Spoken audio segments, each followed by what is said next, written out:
ही जी लाल बुंद चटकदार अशी लाल मिरचीची रेसिपी तुम्ही पाहत आहात, याला रंजका असे म्हणतात बरं का. माझी आजी ही बेळगावची होती, त्यामुळे आमच्या घरामध्ये बऱ्याचदा ही रेसिपी बनवली जाते. अगदी वर्षभर टिकणारा हा पदार्थ आहे. तर असा हा रसरशीत, काहीसा आंबट, काहीसा तिखट आणि अगदी वर्षभर टिकणारा हा लाल मिरच्यांचा रंजका आज आपण बनवणार आहोत. तर रेसिपीला सुरुवात करूया. पण तत्पूर्वी जर चॅनलला सबस्क्राईब केलं नसेल, तर चॅनलला सबस्क्राईब करायला विसरू नका. आता बाजारामध्ये ओल्या लाल मिरच्या भरपूर प्रमाणात दिसू लागल्या आहेत आणि प्रत्येक वेळी लाल मिरच्या आल्या बाजारात, की सगळ्यात पहिले काम माझं हेच असतं, की मंडईमध्ये जायचं आणि भरपूर अशा ओल्या लाल मिरच्या घरी घेऊन यायचा, फक्त रंजका बनवण्यासाठी. तर आता आपण साहित्य पाहून घेऊया. तर सर्वप्रथम इथे ओल्या लाल मिरच्या घेतल्या आहेत. या साधारण पावशेर ओल्या लाल मिरच्या आहेत. त्याची देठं अशी छान हिरवीगार असली पाहिजेत, म्हणजे मिरचीचा रंजका खूप सुंदर होतो. या मिरच्या मी स्वच्छ धुवून घेतलेल्या आहेत आणि त्यानंतर सुती कापडावर पसरून त्यांना पूर्णपणे कोरडं करून घेतलं आहे. देठं असतानाच त्यांना धुवून घ्यायचं.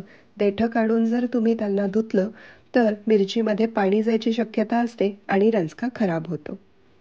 त्यानंतर इथे एक छोटासा हिंगाचा खडा घेतलेला आहे आणि 1 चमचा मेथी दाणा घेतलेला आहे. त्यानंतर इथे खडे मीठ घेतलं आहे. खडे मिठामुळे मिक्सरमध्ये मिरची वाटायला देखील खूप सोपं जातं आणि रंजका जास्त वेळ टिकतो देखील. त्यानंतर इथे 3 लिंब घेतली आहेत. लिंबांचा रस आपल्याला या रंजक्यामध्ये घालायचा असतो, तर पावशेर मिरचीसाठी साधारण 3 लिंब मी इथे घेतलेली आहे. हे सर्व साहित्य प्रमाणासह खाली तुम्हाला डिस्क्रिप्शन बॉक्समध्ये देखील मिळेल. तर आता आपण त्यासाठी लागणारा मसाला बनवून घेऊयात. तर मसाला बनवण्यासाठी एका छोट्याशा कढईत मी अगदी 2-3 थेंब तेलाचे घेतलेले आहेत आणि त्यामध्ये आपण जे छोटंसं खडे हिंगाचा तुकडा घेतला होता, तो आपण तेलामध्ये तळून घ्यायचा. खडे हिंगाला छान असं फुलू द्यायचं.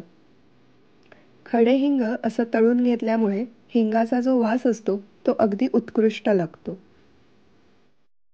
आता लगेचच त्याच तेलामध्ये 1 चमचा मेथीदाणा घालायचा आणि हा मेथीदाणा देखील छान तेलावरती तळून घ्यायचा. अगदी थोडासा रंग बदलेपर्यंत याला तळून घ्यायचं. तर आपलं खडे हिंग आणि मेथीदाणा तळून झालेला आहे. याला आपण पूर्णपणे थंड होऊ देऊयात. हिंग आणि मेथ्या थंड होत आहेत, तोपर्यंत आपण या लाल मिरच्यांची देठं काढून घेऊयात. किती छान लाल चुटूक मिरच्या आहेत नाही? या मिरच्या आधी सांगितल्याप्रमाणे देठ असतानाच स्वच्छ धुवून घेतल्या होत्या आणि कॉटनच्या कापडाने व्यवस्थित पूर्णपणे कोरड्या करून घेतल्या आहेत. तर आता आपण सगळ्या मिरच्यांची देठं काढून घेऊयात. तर सगळ्या लाल मिरच्यांची देठं काढून झालेली आहेत आणि अशा मस्त लाल चुटुक्क मिरच्या आपल्या रंजका बनवण्यासाठी तयार आहेत. त्यानंतर इथे एका मिक्सरच्या भांड्यामध्ये तळून घेतलेलं हिंग आणि मेथ्या, ज्याला आपण पूर्णपणे गार करून घेतलेलं आहे, त्याला वाटून घेऊयात आणि त्याची छान बारीक अशी पूड करून घेऊयात. हा मसाला आपण साईडला एका डिशमध्ये काढून घेऊयात. आता त्याच मिक्सरच्या भांड्यांमध्ये आपण लाल मिरच्या वाटून घेऊयात. या लाल मिरच्या आकाराला मोठ्या असल्यामुळे मी त्यांचे 2 तुकडे करून त्यांना मिक्सरमध्ये घालत आहे. इथे तुम्ही सुरीचा वापर केला तर जास्त चांगलं होईल, कारण लाल मिरच्या अतिशय तिखट असतात आणि तो तिखटाचा हात जर कुठे लागला तर डोळ्यांची वगैरे आग होऊ शकते. त्यामुळे इथे तुम्ही सुरीच वापरा. बारीक करण्याआधी आपण यामध्ये अगदी चिमूटभर खडे मीठ घालून घेऊयात आणि मग या मिरच्यांना छान आपण वाटून घेऊयात. तर तुम्ही बघू शकता इथे मिरच्या छान वाटून झालेल्या आहेत. आपण त्यांना एका बाउलमध्ये काढून घेऊयात आणि उरलेल्या सर्व लाल मिरच्या आपण अशाच प्रकारे थोडं थोडं खडे मीठ घालून वाटून घेऊयात. खडे मीठ अगदी चिमूट भरच घालायचं, एकदमच असं मीठ घालायचं नाही, नाहीतर खूप खारट होईल. हा जो रंजका आहे तो माझी आजी पाट्यावर वंट्यावर मिरच्या वाटून बनवायची, त्यामुळे त्याची चव वा अगदी मस्त यायची बघा. त्या सगळ्या मिरच्या आपल्या छान वाटून इथे झालेल्या आहेत. आता या वाटलेल्या मिरच्यांमध्ये आपण थोडंसं मीठ घालून घ्यायचं चवीनुसार. पण लक्षात ठेवा, आपण मिरची वाटताना देखील मीठ घातलं होतं, त्यामुळे मिठाचा हात जरा जपूनच इथे वापरायचा. त्यानंतर आपण जो मसाला बनवला होता मेथ्या आणि हिंगाचा, तो मसाला आपण यामध्ये घालूयात आणि याला व्यवस्थित एकजीव करून घेऊयात. आता यामध्ये आपण घालणार आहोत 3 लिंबांचा रस. लिंबांच्या रसामुळे मिरचीचा जो तिखटपणा असतो तो थोडा कमी देखील होतो आणि एक थोडीशी अशी आंबट चव येते, ज्यामुळे हा रंजका अगदी भन्नाट लागतो. आता या सर्व मिश्रणाला आपण पुन्हा एकदा मिक्सरमध्ये घालूयात आणि पुन्हा एकदा त्याला छान बारीक असं वाटून घेऊयात. यामुळे काय होतं तर या ज्या तुम्हाला मिरचीच्या पांढऱ्या पांढऱ्या बिया दिसत आहेत, या बिया देखील छान वाटल्या जातात आणि याची अशी एक छान फाईन पेस्ट तयार होते.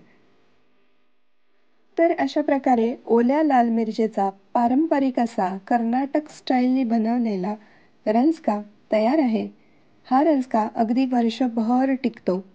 तर तो कसा प्रिझर्व्ह करायचा ते सुद्धा मी तुम्हाला पटकन सांगते.